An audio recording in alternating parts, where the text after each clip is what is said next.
Welcome to Real Talk with Leigh Brown. Today I've brought you someone who might be one of my new favorite friends, Corey Milner from Birmingham, Alabama. And just full disclosure, y'all, this is going to be a part one because she's already promised to come back so we can talk about more mom-to-mom conversations and issues around education and all these other fun things. But in the meantime, you're going to get to hear an amazing real estate story, a little bit of investment, a little bit of marriage and life advice. You just never know what you're going to get. So dial in, enjoy the conversation, and I'll see you on the other side. Very good. Well, thank you for coming on the show. I'm excited to meet Corey Milner. Tell my audience who you are, where you're located. Give us a little bit of background on you. I am Corey Milner. Out of Birmingham, Alabama, born and raised. I have a background in teaching, so I have a degree in elementary education. So I always hear people say, "Oh, you're a teacher. Oh, teachers make great realtors."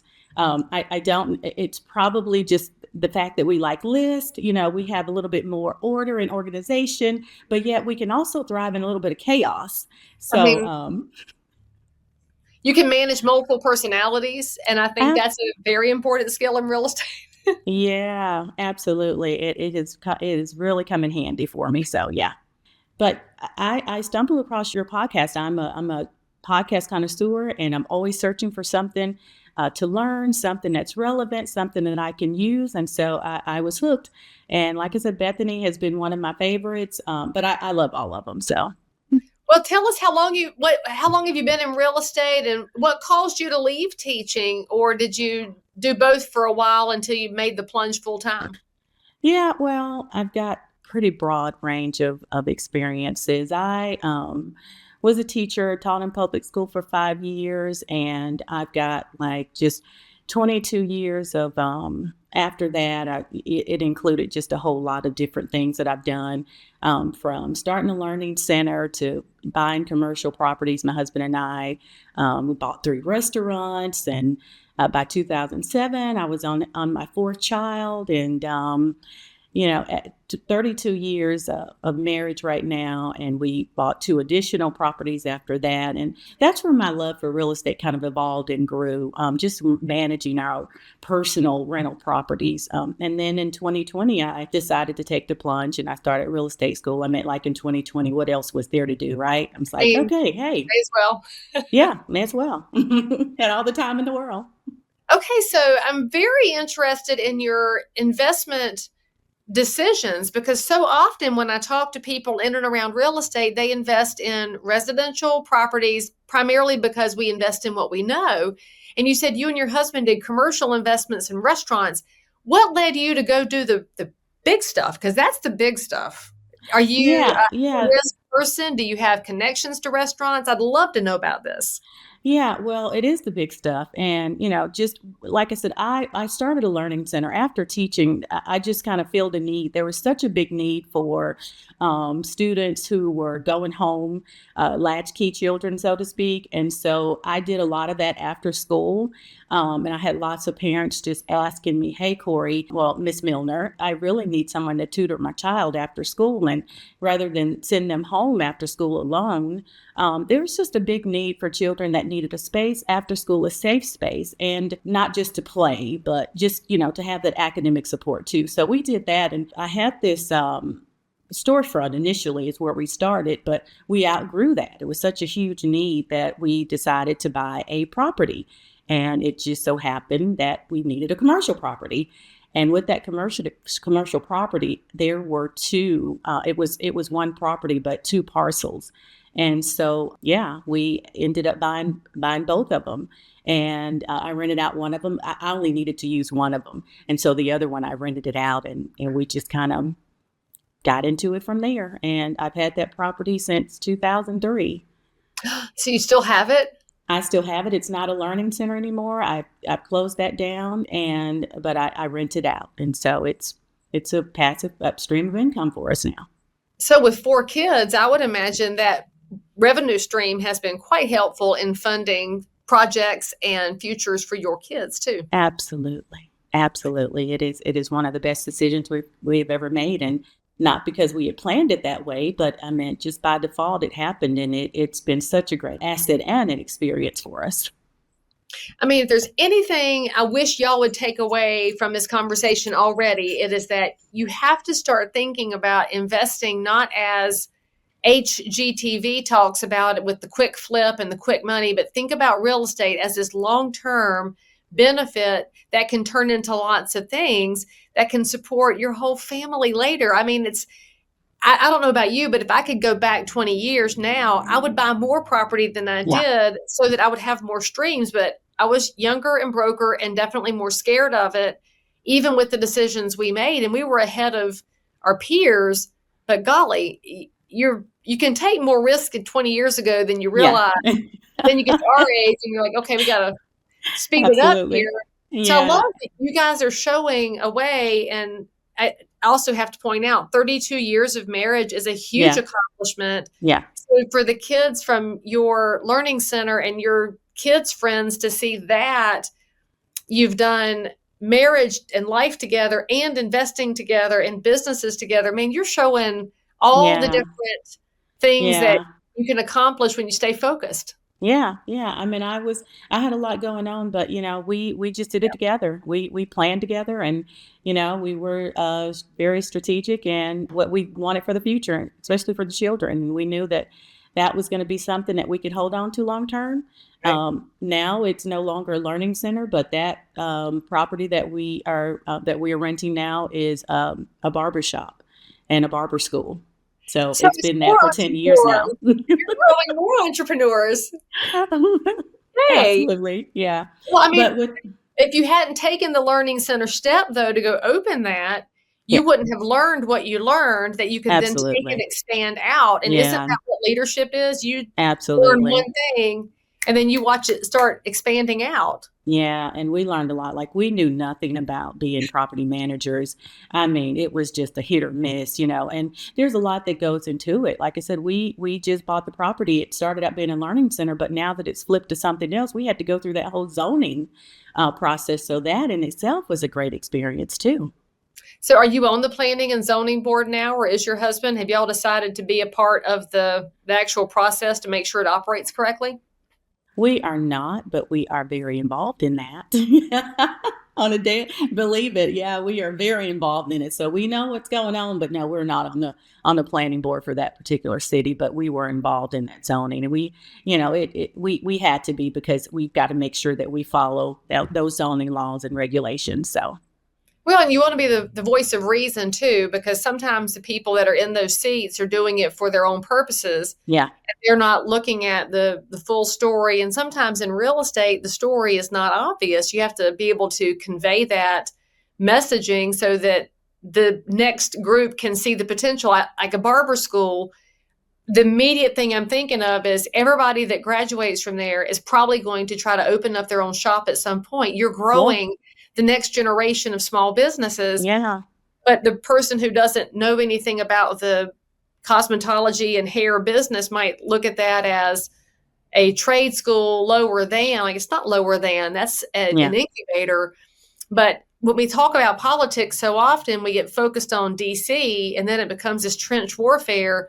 And all I can say, y'all, is that that's not where politics has the most impact. It's not even the elected people in your city and counties. It's the planning and zoning that's right. committee. And so if you're the person who can be thoughtful about your community and you want great outcomes, reach out to your mayor, your city council people, your county commission, and ask if there's openings, because often there's unfilled seats on these commissions. Yeah, And then when somebody like Corey brings a plan forward, if we don't have great people in there, it might get derailed for no reason. So you got to start yeah, serving. You serve where it yeah. matters. And we had to fight for that learning center because it was zoned as a church. There was a church there for several years, and the community, they were just not happy. They thought there was going to be, lots of traffic, lots of chaos, or the kids are going to be From a outside and learning all over center. the place. Yeah. And so we had to fight that. But I mean, eventually they grew to love us, and we just brought a value to that community. We were right down the street from a library, from a high school. And right now, that very same high school, the barbershop serves that high school and those high school students. So it's just full circle, and I'm loving it.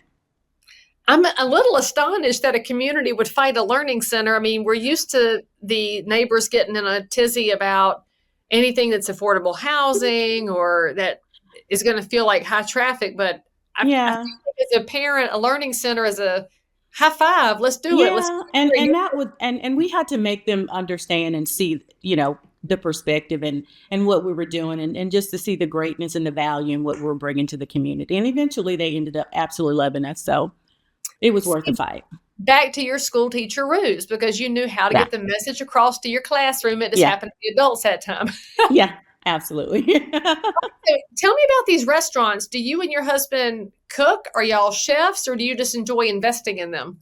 No, we were simply investors in those restaurants, and we just my husband's one of his friends brought that idea to him, and we just jumped on it. And of course, we knew nothing about that either.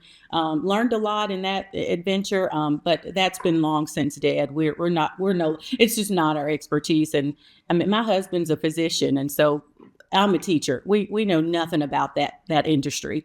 And so it was a great learning experience, but we just realized it wasn't for us. So Well, I watch one of my favorite things to watch is Kitchen Nightmares and Hell's Kitchen. I watch all these kitchen shows, and almost all of these contestants want to open their own restaurants. So yeah, I do, my son likes to watch them with me too. So we will Google while we're watching them. What happened to this one? Oh, opened a restaurant, closed, open, close. closed, open, closed. Like, Yeah, this is so yeah, sad because yeah, it's yeah. such a low margin business. It's It hard to make it. it is a hard business. I mean, it was a hard business, and we just didn't have the time. You've got to be when you're talking about managing a restaurant, you've got to be present. Yes. You've got to be. We had so many moving parts to, and it was a money pit. And like I said, we just didn't know. We weren't versed in that area, and we decided to get out of it. But I really admire people who know that industry and can hang in there and do that. But you have to realize too what your gifts are.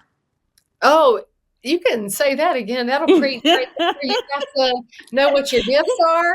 I Yeah, mean, that's life, but also when you recognize what your gifts are and you know what they aren't, you and your husband made that really smart choice of saying, "You know what? We're going to move on to the next chapter," and you moved on instead of trying to bring something to life that wasn't going to work for you. And that's a huge thing to learn. I right, mean, when do you right. move on? Right. And I use that very same value in real estate, as a new agent. And this is something near and dear to my heart. As a new agent, just in my background, I had not been in a world where I had to really work to get paid. I mean, like I really had to Hustle. hustle. I mean, it's and I went in the classroom and I did my job and I got a paycheck at the end of the month. But now it's just all about me. And if I don't do the work, if I don't hustle, I don't get a paycheck. it always makes me think about, did you watch The Office? Is that one of the shows y'all have watched? So my husband and I love that show. Our kids have watched it. And there was an episode when Michael starts the Michael Scott Paper Company and Pam is his salesperson because she wants to be in sales. And she's complaining that she wasn't making any money. And she's like, it seems kind of unfair that I don't make any. Oh yeah, I guess it's really fair. She kind Uh-huh, of, uh-huh, yeah. okay, so I didn't make any money because I didn't sell anything. Okay, fine. But that's a realization that I think a lot of people find when they get into real estate because it is a business where you have to have the degree of discipline and drive Yeah, to do it because nobody's going to tell you to. You're either doing it or you're not, and only you can tell absolutely. you. So, what is your secret? You're 5 years in, which is, by the way, not a new agent anymore. Now you're in the only, let's see, I'm glad to hear you say that. or inside 5 years, so you're experienced now. What's been your secret to finding that internal motivation that says, okay, Corey, we have to get up and do something. Corey, we have to do something today. How do you get yourself up and going? Because I think that's a hard task in today's world of distractions and excuses, Yeah, and then yeah, the weather and the market's bad, and I don't like yeah, interest rates, all the things that pile up. Tell us how you get yeah, through.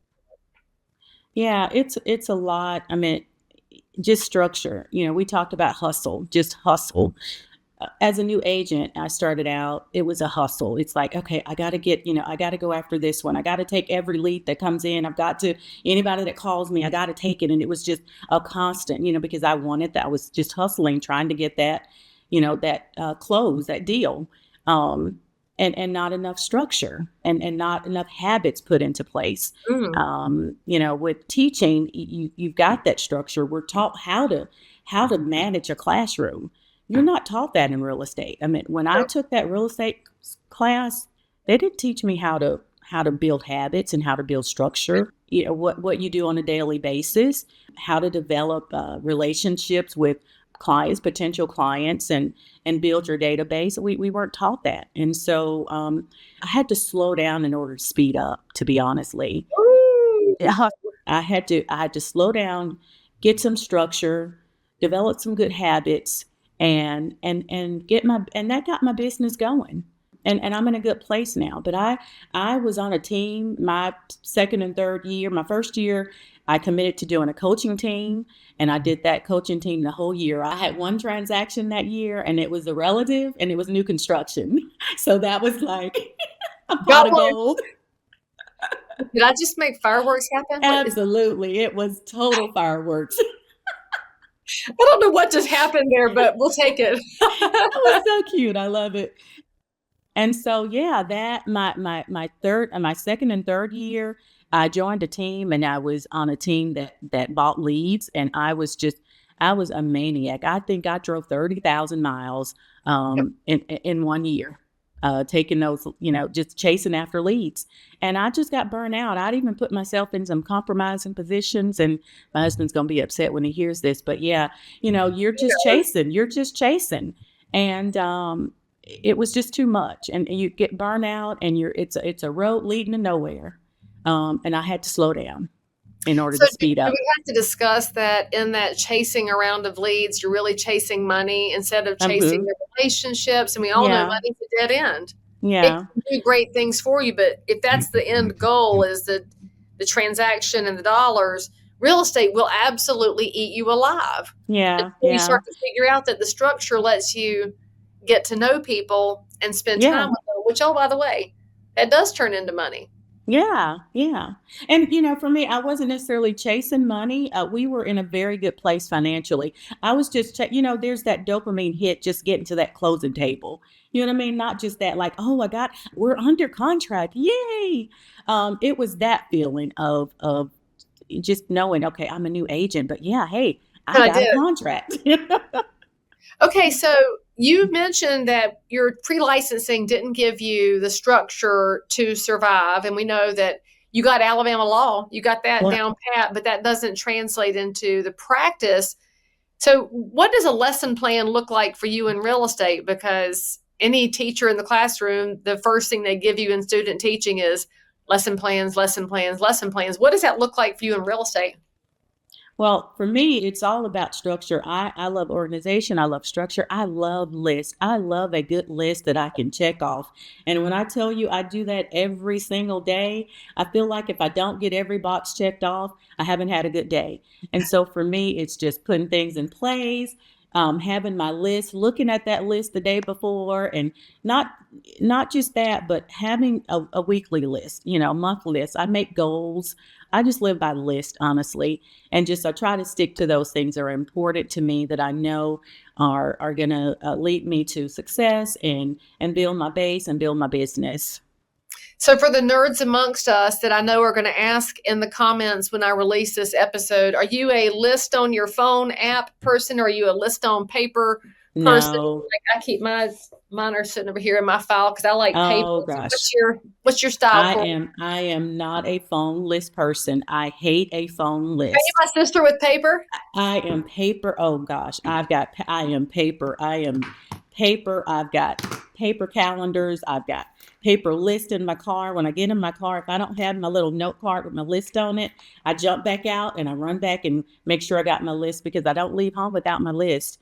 I've got a mix of things on my list. I make sure that I've got my husband included on there if he needs anything. My kids may need something, although they're grown up, they still need stuff. I mean, you never stop parenting. And then I have stuff that I know I've got to do. go to the office for this set of time or run by Publix or whatever it is I've got to do. I have that list. But yeah, I'm a calendar, written calendar, paper, pencils, pens. Yeah, just the teacher, old school teacher in me.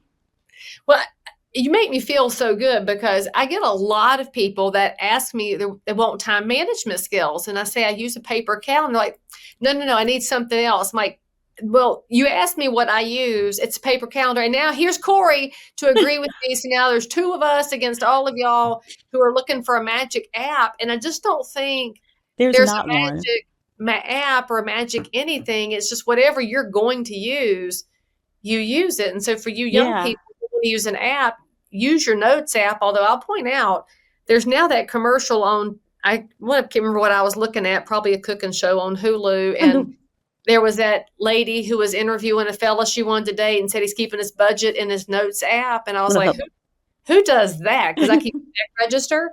But I Yep, guess there's something for everybody. there But is. I don't think you can get real estate under control if you're not somewhat organized, because you'll start forgetting things and you'll miss people and not call somebody back, which I currently have somebody I have to call back after this episode that I forgot to call back, and I'm embarrassed, but now I have to call and say, I'm embarrassed that I forgot to call you back, but you weren't on my list. And it's my mistake. I'm so glad you said that because I have done that recently too. You were not on my list. I totally missed that Zoom call. I didn't write it down. It was on my calendar on my computer, but it That's wasn't on on the you. list that I wrote down. That's the wrong place to write it down. Yeah, But I will there is say no that, app to replace a human. There is no app right. that can replace a human. I don't care if it's AI and acts human, it is not human. And also, the app's never going to say, I'm sorry.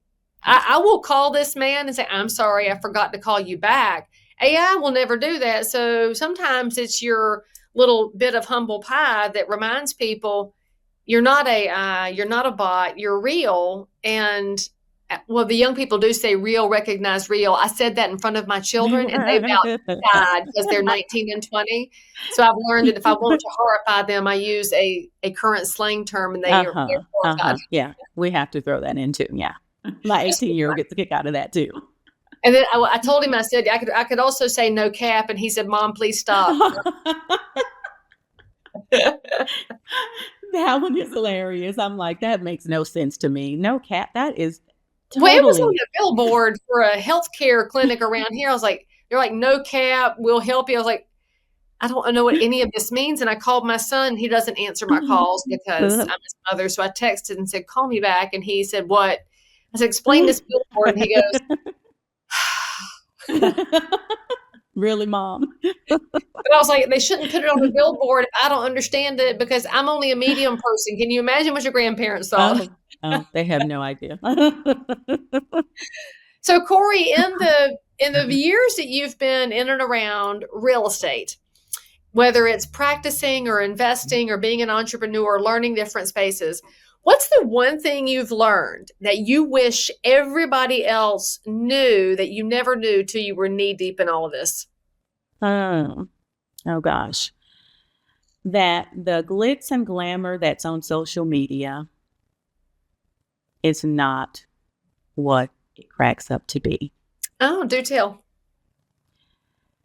They make it look so easy. You just, they're showing this beautiful $1 million house and, they've got all these followers and people look at it and they go, oh, well, their life must be so easy. Real estate must be, you must make so much money as a realtor. That is just not true. And I think a lot of people that see that follow social media, I have nothing against, the realtors that do that because there's some that are so amazing and gifted in that area. They're trying. They're trained. And that's just not reality. Okay, well then, speaking of things that are not reality, you've made it to 32 years of marriage, which is a big deal. So what is your marriage advice to the ones that are watching and Oh, listening that would like to wow. know, how do you get over the hump? Because the thing both of us will tell all of y'all is that there's nothing easy about No, marriage. It's just how you choose to get through it. And so I'd love to know what your advice is to the people who are trying to figure things out. my advice, 5-letter word, grace. So what does it look like to show grace to a husband when you're irritated with him, and for him to show grace to you when he's irritated? What's it look like in practice? For me, it looks like knowing that I am so imperfect that when I look at his imperfection, I can only give him grace. I mean, really. And I think we need to, across the board, do that in every relationship, especially in real estate. I mean, we can be tested and tried in real estate. Oh gosh, we can be tested and tried. And control the other side. Both buyers and sellers, we can be tested and tried. But grace, absolutely. Nothing's perfect. The grass looks greener, always on the other side. But oh my gosh, they're going to need grace too.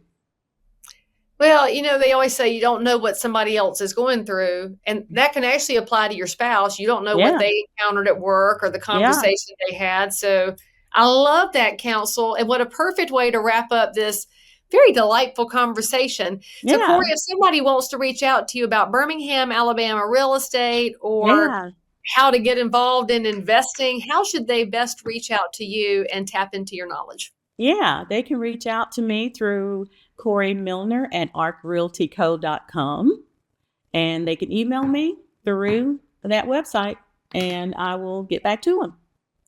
And of course, as y'all know, I never leave you hanging. All of Corey's contact information is in the show notes for this episode, so you can follow her online, reach out, ask your questions about anything Birmingham real estate or investing, or frankly, she'll probably answer your questions about how to get to 32 years, just like her, because I'll just speak on her behalf. We love nothing more than helping. If you've got a question you want to ask of a stranger, we're glad to be the kind of strangers you can reach out to. So say something nice about Corey down here in the comments. Thank you so much. Most importantly, tell her thank you for coming on the show, and we'll see all of you next time. Thank you, Corey. I really appreciate it. Thank you. Thank you so much, Leigh. It's been an honor.